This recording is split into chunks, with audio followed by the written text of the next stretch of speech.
Hello, good morning class. Today we'll discuss monetary policy. आज हम बात करेंगे monetary policy होती क्या है। तो मौद्रिक नीति बोला जाता है मॉनेटरी पॉलिसी को। मौद्रिक नीति सरकार एवं केंद्रीय बैंक द्वारा सोच समझकर उपयोग में लाई गई मुद्रा की पूर्ति में वृद्धि या कमी लाने की शक्ति है। तो सरकार द्वारा ही मनी सप्लाई को नियंत्रित किया जाता है। मुद्रा की पूर्ति में वृद्धि या कमी सरकार द्वारा ही की जाती है। तो मुद्रा संकुचन और महंगाई को सरकार द्वारा नियंत्रित किया जाता है। मौद्रिक नीति सरकार की आर्थिक नीति के उद्देश्य की विस्तृत रूपरेखा को ध्यान में रखकर बनाई जाती है, जिसके माध्यम से सरकार आय व रोजगार को प्रभावित करने वाली कीमतों में स्थिरता लाने के लिए प्रयोग की जाती है।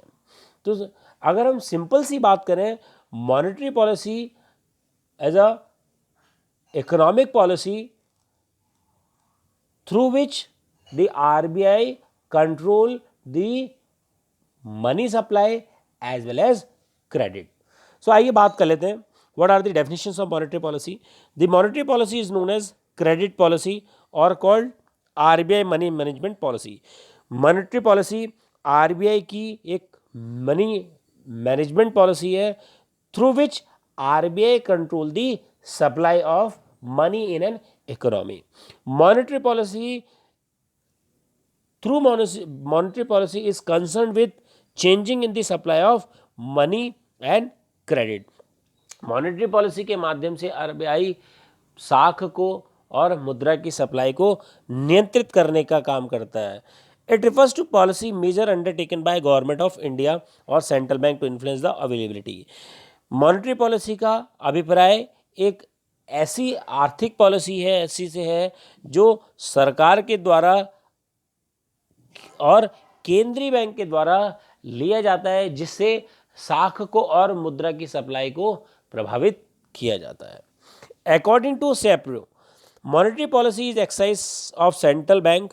तो मॉनेटरी पॉलिसी एक तरीके का ओवरऑल एक्सरसाइज है आरबीआई का, जो कंट्रोल करता है मनी की सप्लाई को, so that the for achieving the objective of economic policy. आर्थिक नीति के तहत आरबीआई के द्वारा एक ऐसी आर्थिक नीति बनाई जाती है जिसके माध्यम से मनी की सप्लाई को रेगुलेट किया जा सके। According to DC Rowan, the monetary policy is defined as discretionary actions. तो जो मॉनेटरी पॉलिसी है, मौद्रिक नीति, एक ऐसा विवेकहीन एक्शंस है जो सरकार के द्वारा लिया जाता है, जो सरकार के द्वारा बनाया जाता है मनी की सप्लाई को प्रभावित करने के लिए, रेट ऑफ इंटरेस्ट को और मनी की पूर्ति के लिए। तो मनी की पूर्ति के लिए, ब्याज दर को निर्धारित करने के लिए और मनी सप्लाई को नियंत्रित करने के लिए आरबीआई के द्वारा जो विवेकपूर्ण जो एक्शंस लिया जाता है, उसे हम मौद्रिक नीति के नाम से जानते हैं। मौद्रिक नीति का आशय एक निश्चित उद्देश्य की पूर्ति के लिए मुद्रा के चलन के विस्तार और संकुचन की व्यवस्था को करने के लिए किया जाता है। आइए बात करते हैं types of monetary policy. Monetary policy कितने प्रकार की है? The monetary policy, first expansionary monetary policy, जिसको हम विस्तार मौद्रिक नीति के नाम से जानते हैं। कॉन्ट्रैक्शनरी मॉनेटरी पॉलिसी, संविधात्मक मौद्रिक नीति। काउंटर साइकिल मॉनेटरी पॉलिसी, बदलनी मौद्रिक नीति।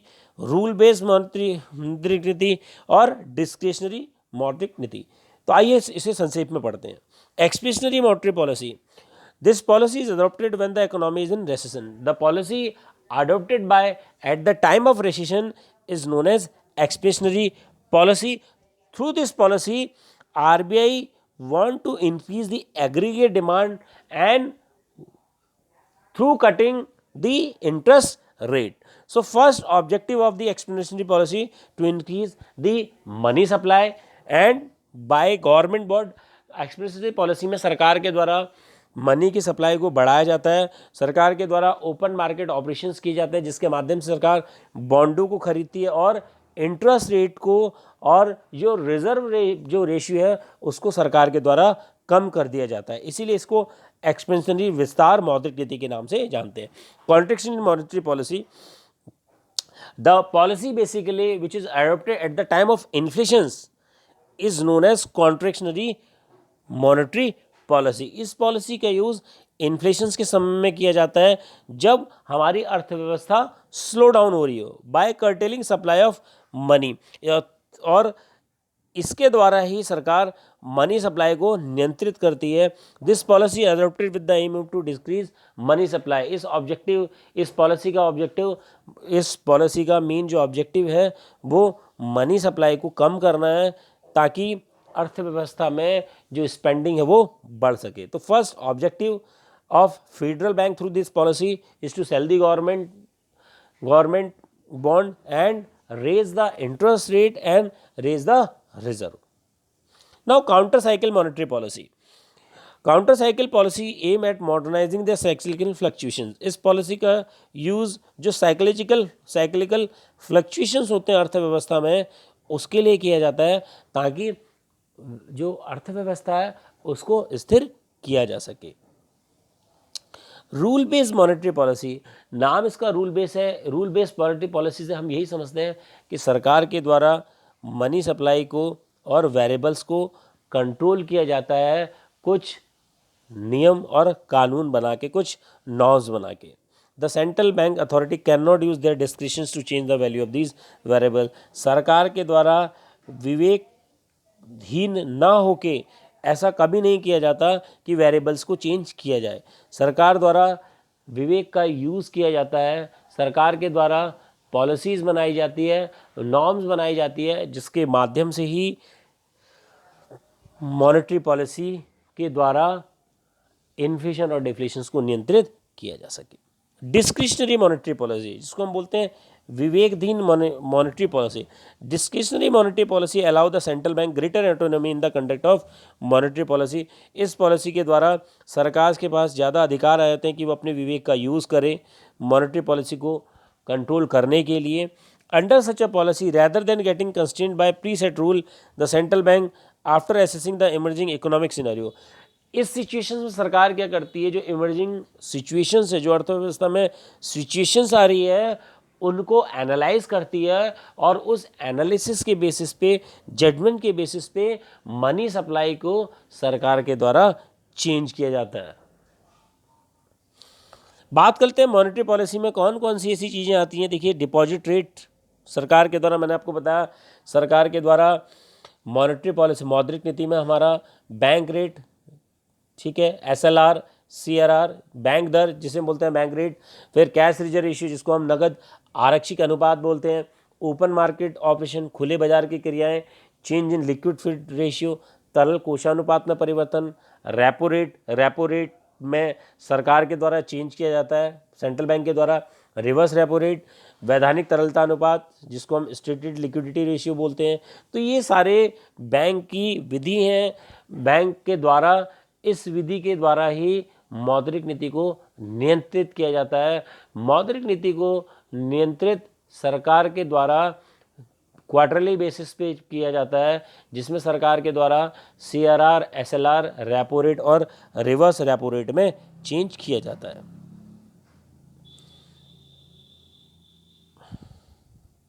आइए बात करते हैं ऑब्जेक्टिव क्या है हमारे मौद्रिक नीति के, क्यों मौद्रिक नीति का यूज़ किया जाता है सरकार के द्वारा। तो पहला है इसमें कीमतों में स्थायित्व।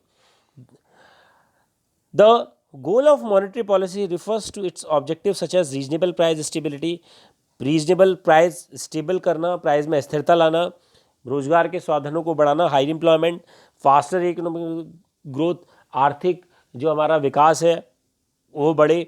Target of monetary policy refers to such variable as the supply of bank credit, समय समय पे साख को नियंत्रित किया जा सके, इंटरेस्ट रेट को मैनेज करा जा सके, ताकि अर्थव्यवस्था में मनी की सप्लाई सही तरीके से हो सके।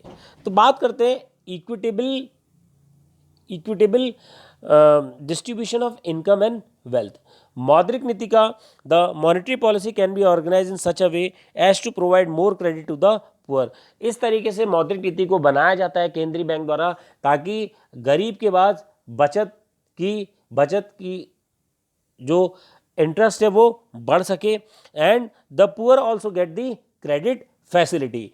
तो मौद्रिक नीति का यह उद्देश्य है कि वो अपने देश में बचत व विनियोग के बीच में सामंजस्य स्थापित करे, बैलेंस रहे हमारा इनकम एंड वेल्थ में।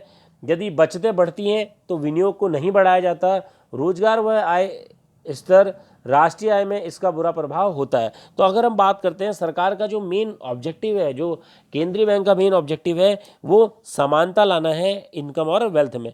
इसीलिए कह रहा है कि ऐसी क्रेडिट फैसिलिटी देना ताकि गरीब को, नीडी लोगों को साख मिल सके, और जिसका यूज़ वो जिसके कारण गरीबी को कम किया जा सके।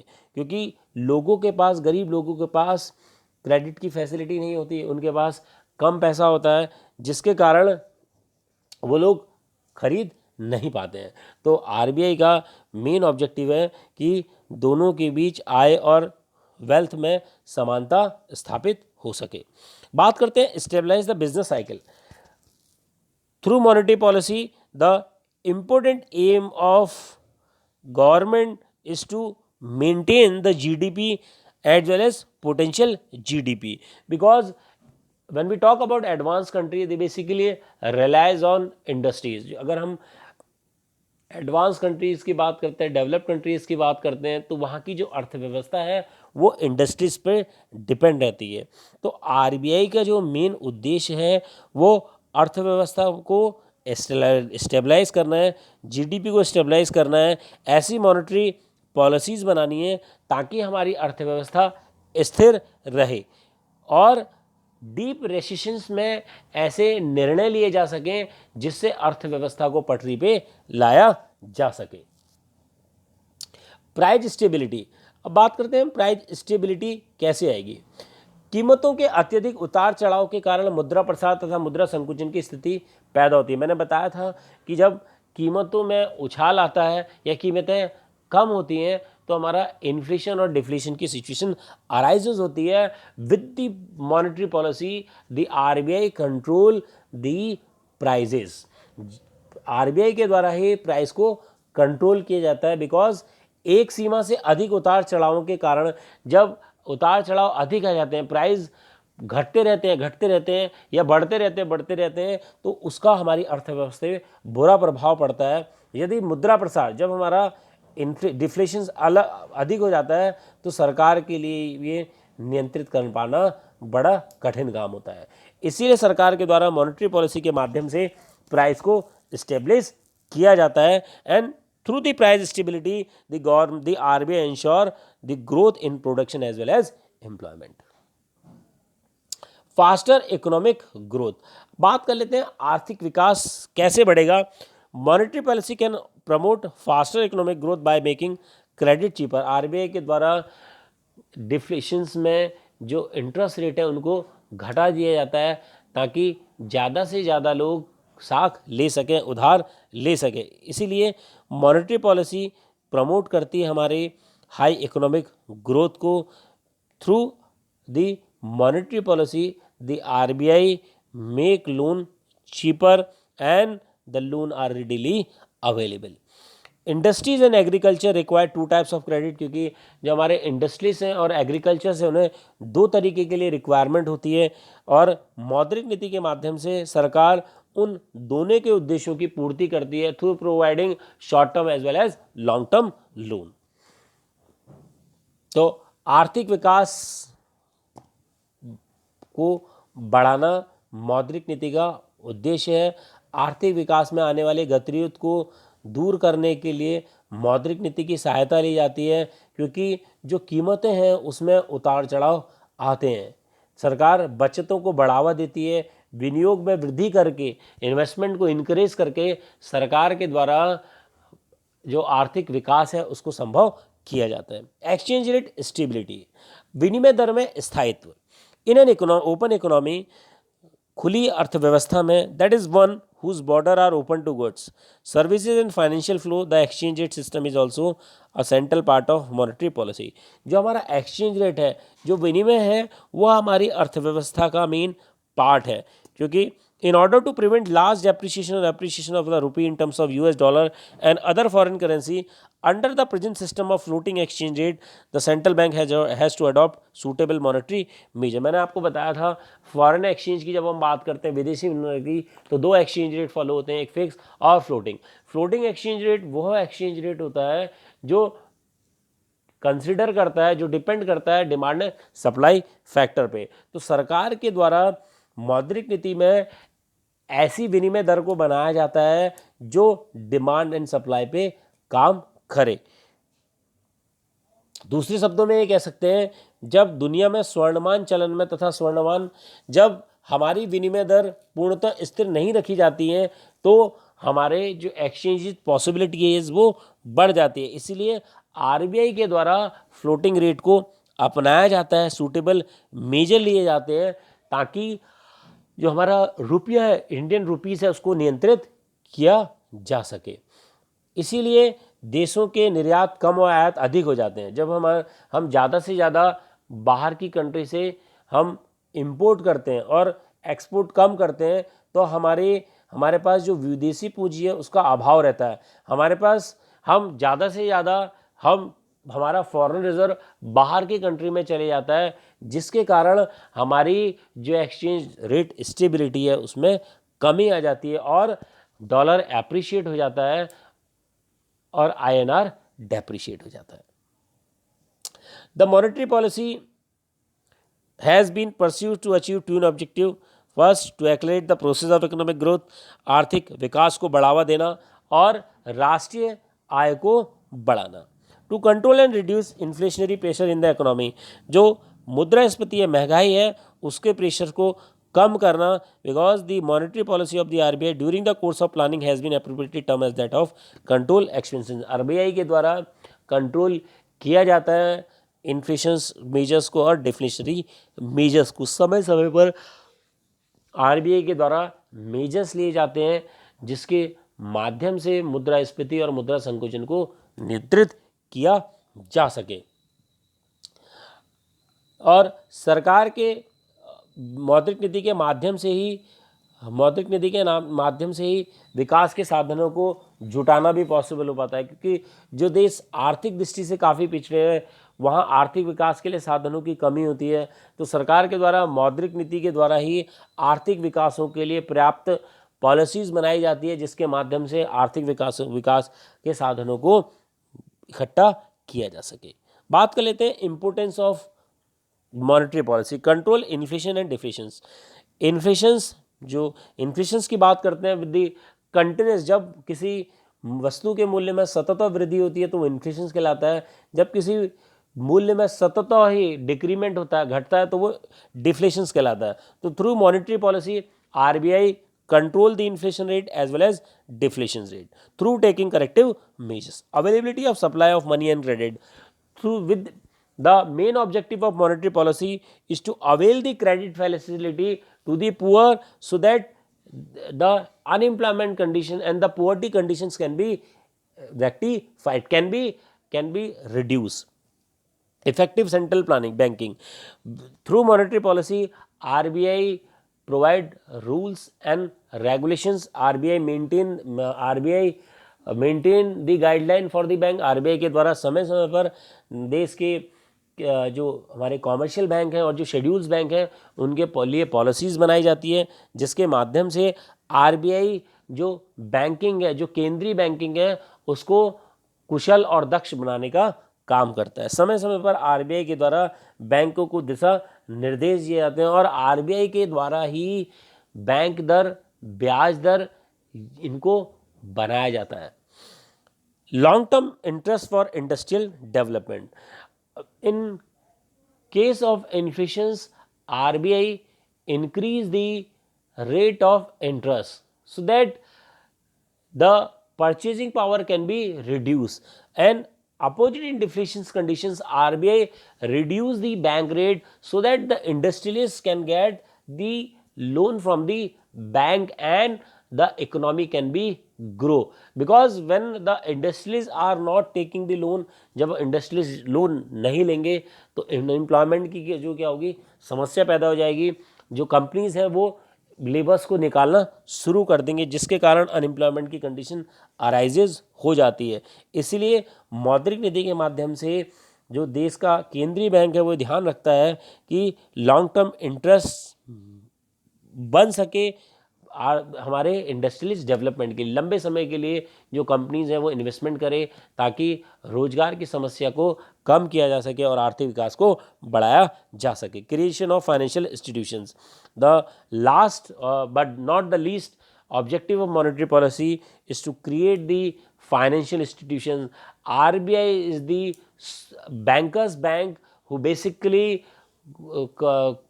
print the currency note, who make the guideline for the bank, who provide the license for banking, जो लाइसेंस देने का भी काम करता है। तो आरबीआई का जो मेन ऑब्जेक्टिव है वो मौद्रिक नीति के माध्यम से आर्थिक विकास को प्रोत्साहित करना है और बड़े पैमाने पे वित्तीय साधनों को बढ़ाना है। Thank you class.